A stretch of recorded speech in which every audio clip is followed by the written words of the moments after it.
चाहते हैं अगर जिंदगी की खुशी, अपना दिल आईना आईना कीजिए।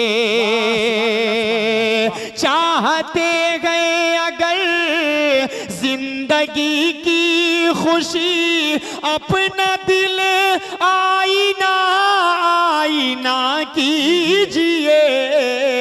यार तो यार हैं। आइए मेरे अब आपके दरमियान मदरसा मिसबाहुल उलूम के तलबा एक मुकालमा पेश फरमाएंगे। अस्सलामु अलैकुम। वालेकुम अस्सलाम व रहमतुल्लाहि व बरकातुहू। क्या फरहान भाई खैरियत से हैं? अरे मुल्ला जी अपनी तो मौज आ रही है, और सुनाइए कैसे जी रहे? तो अरे मुल्ला जी आप लोगों की फकीरी दूर हो गई कि नहीं? ये क्या दो कौड़ी का लिबास पहन रखा है? अरे बदतमीज दौलतमंद, अपनी जुबान संभाल। ये क्या तेरे लाखों का कपड़ा? कभी मांगने भी गया हूँ? अल्लाह ने जिस हाल में रखा है उस हाल में खुश हूँ, आराम में हूँ। उलमा के लिबास और तहजीब को घटिया बताना चाहता है तो सुन बदतमीज दौलतमंद।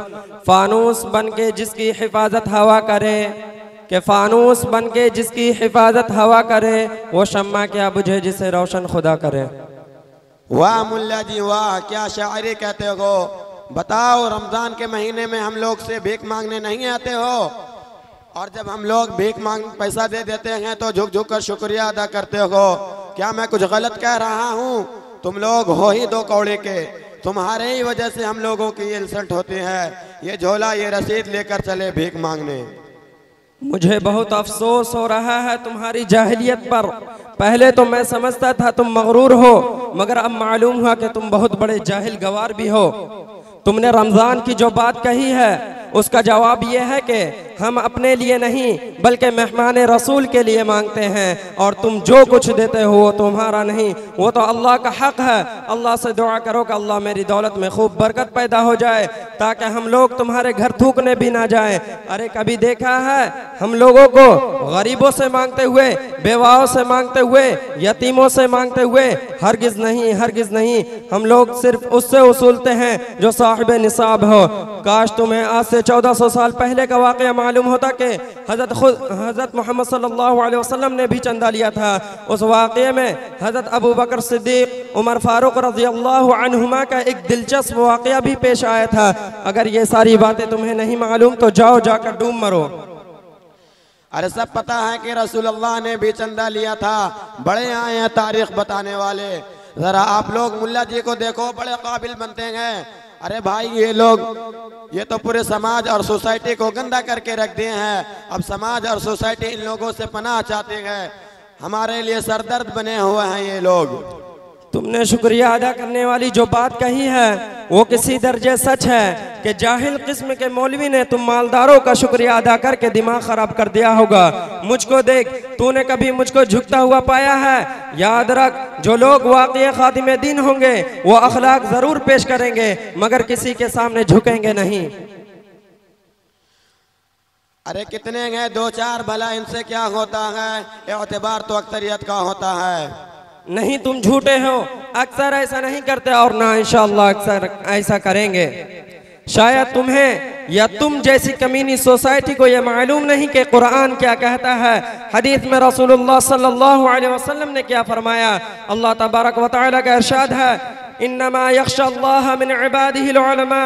दूसरी जगह इरशाद फरमाया, फसअलू अहल ज़िक्रि इन कुंतुम ला तअलमून। तीसरी जगह इरशाद फरमाया, फ़इन तनाज़अतुम फ़ी शैइन फ़रुद्दूहु इलल्लाहि वर्रसूल इन कुंतुम तुअमिनून बिल्लाह।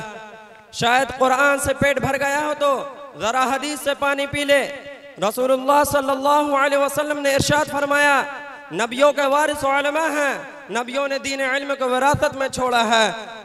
दूसरी जगह रसूलुल्लाह सल्लल्लाहु अलैहि वसल्लम ने इरशाद फरमाया, मैं मुअल्लिम बनाकर भेजा गया हूँ। सहाबी का ये कौल है कि आलिम दीन कौम की वो आँख है जिससे वो देखते हैं, आलिम दीन कौम के वो पाँव है जिससे वो चलते हैं, आलिम दीन कौम के वो कान है जिससे वो सुनते हैं, आलिम दीन कौम के वो रहबर है जिससे वो सही गलत जायज़ नाजायज़ हराम और हलाल की तमीज़ कर पाते हैं।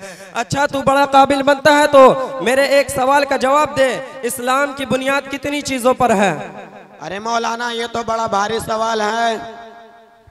अब आया ऊंट पहाड़ के नीचे। अब तो मालूम हो गया कि हम लोग इस दो कौड़ी के लिबास में कितना कुछ जानते हैं।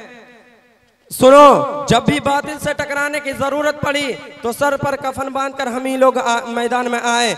याद करो वो तारीख, अंग्रेजों से मुकाबला करने के लिए उलमाए देवबंद, शाह वलीउल्लाह रहमतुल्लाह अलैह, शाह अब्दुल अजीज रहमतुल्लाह अलैह, मौलाना अबुल कलाम आज़ाद रहमतुल्लाह अलैह, मौलाना कासिम नानोतवी रहमतुल्लाह अलैह, मौलाना अशरफ अली थानवी रहमतुल्लाह अलैह, मौलाना महमूद अल हसन देवबंदी रहमतुल्लाह अलैह, मौलाना हुसैन अहमद मदनी रहमतुल्लाह अलैह मैदान में आए। राजा रंजीत से टकराने के लिए शाह इस्माइल शहीद रहमतुल्लाह अलैह मैदान में आए। राजा रंजीत ने रसूलुल्लाह सल्लल्लाहु अलैहि वसल्लम को गाली दी थी। शाह इस्माइल ने कसम खाई कि उसका काम तमाम करूंगा। जब हजरत का सर कट गया तो हजरत ने अपने कटे हुए सर को लेकर दौड़े और राजा रंजीत को एक पहाड़ पर जाकर कत्ल कर दिए। इतना ही नहीं, जब भी कादियानी फितने ने सर उठाया तो अल्लामा कश्मीरी रहमतुल्लाह अलैह, मौलाना सनाउल्लाह अमृतसरी रहमतुल्लाह अलैह मैदान में आए। बल्कि आज तक उलमा कराम इस फितना कादियानी से टकरा रहे हैं। अरे मौलाना, आपको तो बड़ी भारी मालूमात है, भला हम लोगों को ये सब कहाँ से आएगा? अल्लाह ताला हम सबको तौफीक से नवाजे। अच्छा, तो आपके साथ ये दोनों कौन हैं?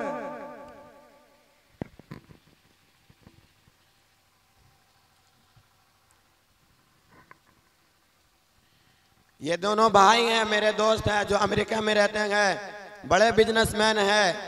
इनका नाम जमील साहब है, इनका नाम फैजान साहब है। अच्छा, तो मैं इन दोनों से कुछ सवालात कर सकता हूँ? क्यों नहीं, जरूर। अच्छा, तो जमील साहब, आप ये बताएं कि गुस्ल में कितने फराइज होते हैं? अरे मुल्ला जी, क्या तुमने हमको एकदम जाहिल समझ रखा है? गुस्ल में 3 फराइज होते हैं। नंबर 1 गर्म पानी, नंबर 2 साबुनदानी, नंबर 3 ऊपर से नीचे तक पानी ही पानी। वाह जमील साहब, वाह। अच्छा फैजान साहब, आप ये बताएं कि अगर आप मुसलमान हैं तो आप ये बताएं कि एक मुसलमान पर कितनी नमाजें फर्ज हैं? अरे मौलाना साहब, मैं तो नमाज बहुत पाबंदी से पढ़ता हूँ। इस सवाल का जवाब तो मेरे लिए बहुत आसान है। नंबर 1 जुमा की नमाज फ़र्ज है, नंबर 2 ईद की नमाज फ़र्ज है, नंबर 3 बकरीद की नमाज फ़र्ज है। वाह बरादरान अजीज, वाह, कितनी अफसोस की बात है कि आप लोग अपने आप को मुसलमान कहते हैं, उलमा को बुरा भला कहते हैं, उनको हकीर समझते हैं और आप लोगों को दीन की बुनियादी बातें भी नहीं मालूम। ये देखो, मेरे साथ मदारिस के ये कुछ छोटे बच्चे हैं, दीन के बारे में इनसे जो चाहो मालूम कर सकते हो। तुम्हें इन छोटे बच्चों से अंदाजा हो जाएगा कि तुम जिन उलमा को हकीर समझते हो उनकी क्या शान होती है। बच्चों, मुझे तो कुछ खास मालूमात नहीं, तुम ही लोग बता दो कि तुमने अपने उस्ताद से क्या सीखा है।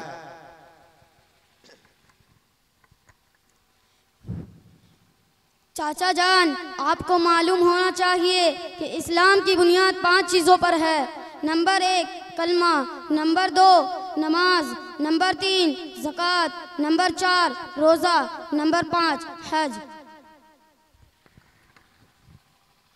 तुम खड़े हो और इन लोगों को बताओ कि गुस्ल में कितने फराइज होते हैं।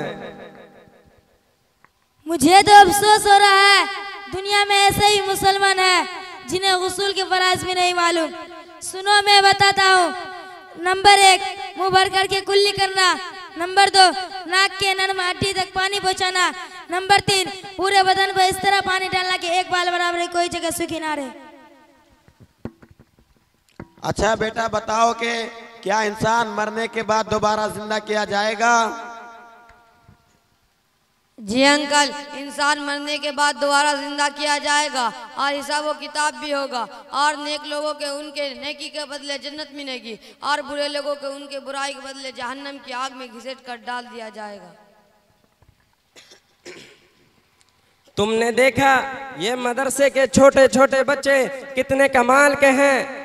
जब ये बड़े होंगे तो दीन और समाज के लिए कितने कारआमद साबित होंगे और यही बच्चे आने वाले वक्त के सुल्तान बनेंगे। मौलाना साहब, आज मुझे एहसास हो गया कि हम लोग किस कदर जहालत और गुमराही में जिंदगी गुजार रहे थे। आज मैं आपको गवाह बनाकर सच्चे दिल से अल्लाह से तौबा करता हूँ और ये आहद करता हूँ कि आज के बाद कभी भी उलमा को हकीर नहीं समझूंगा और उनकी इज्जत करूँगा और अपने बच्चों को भी आलिम दीन बनाऊंगा ताकि वो भी आप लोगों की तरह मुल्क समाज और कौम की खिदमत कर सके। याद रखो, ये मदारिस, ये मकातिब और ये दीनी तहरीकें ना होती और उलमा रसीद लेकर दर दर ना भटकते तो तुम और तुम्हारे बच्चे इस्लाम ही से फिर गए होते। तुम्हें और तुम्हारे बच्चे को ये भी मालूम ना होता कि मुसलमान किसे कहते हैं और इस्लाम क्या होता है। तुम्हारी दास्तां भी ना मिलेगी दास्तानों में, तुम्हारी दास्तां भी ना मिलेगी दास्तानों में। ना पूछ उन खिरका पोशों की इरादत हो तो देख उनको, यदे बैजा लिए बैठे हैं अपनी आस्तीनों में। अल्लाह ताला हम सबको इज्जत व एहतराम करने की तौफीक अता फरमाए, आमीन। और हर मुसलमान भाई को सिरात मुस्तकीम पर चलने की तौफीक अता फरमाए, आमीन। अच्छा तो भाई हम लोग चलते हैं, हमारे मदरसे का वक्त हो गया है। अस्सलामु अलैकुम व रहमतुल्लाहि व बरकातुहू। वालेकुम अस्सलाम व रहमतुल्लाहि व बरकातुहू।